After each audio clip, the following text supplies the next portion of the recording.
I carabinieri del nucleo natanti di Venezia hanno arrestato 2 ventenni e un minorenne veneziani al termine delle indagini per una cruenta rapina commessa ai danni di un trentenne di Sant'Elena lo scorso ottobre. Cruenta perché per le modalità di esecuzione, oltre ad usare violenza nei confronti della vittima, che è un altro giovane veneziano, è stato utilizzato un taser per appunto impossessarsi di circa 500 euro. Uno dei 3 conosceva la vittima, parte di una famiglia veneziana benestante, perché in passato gli aveva procurato della droga.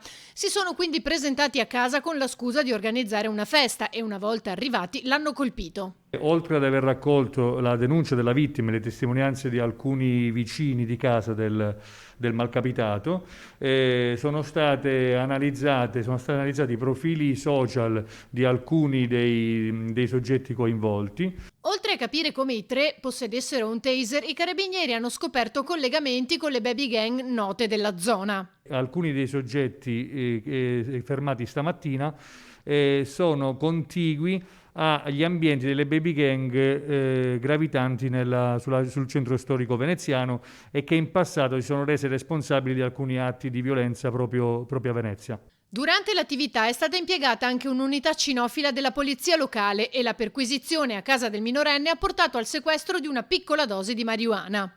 I soggetti sono stati collocati agli arresti domiciliari per quanto riguarda i maggiorenni e invece il minorenne è stato accompagnato presso una comunità minorile della provincia di Padova in attesa delle determinazioni dell'autorità giudiziaria. Uno dei ragazzi maggiorenni sarebbe un familiare di Ivano Gritti, il 47enne, ucciso a colpi di pistola nel 2018, per cui è stato condannato l'amico.